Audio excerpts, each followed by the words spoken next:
सुनो भाई, अपने वादे एवं संकल्प के आधार पर जो मैंने प्रतिज्ञा की है कि प्रतिदिन मैं गीता के कुछ श्लोक हिंदी वर्जन पढ़ूंगा। पढ़ने वाले को लाभ, सुनने वाले को लाभ।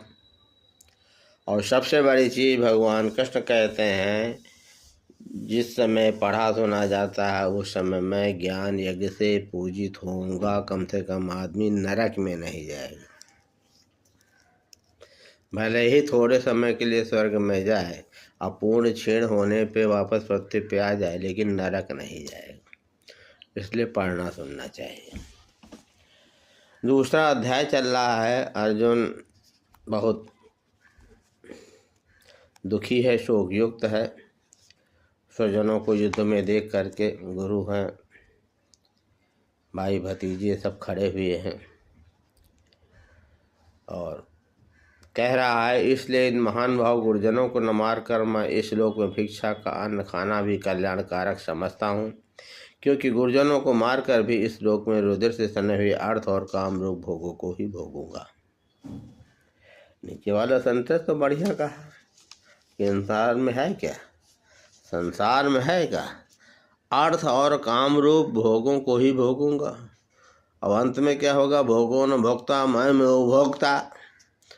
हमने भोगों को ही नहीं भोगा, भोगों ने ही हमें भोग डाला। हम समझते हम बहुत चालू, हम भोगों को भोग रहे हैं, बहुत ऐश्वर्य मना रहे हैं, बहुत सुख भोग रहे हैं। यहाँ उल्टा हो रहा है। वह सर्पणी है, वह नागिन है, वो काट काट के हमका खुद भोगे जा रही, खाए जा रही।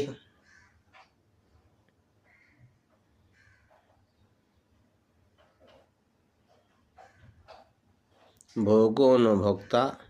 हम सोचते हम भोग रहे हैं, भोग हमका भोगे रहे।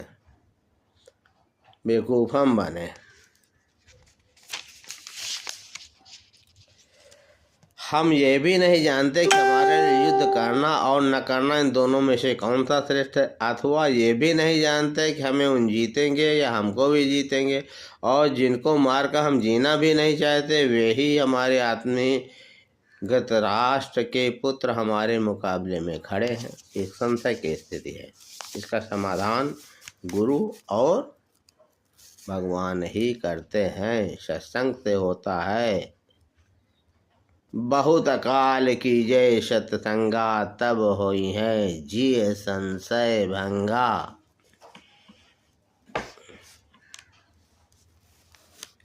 काकभूषण बाद में आया ना।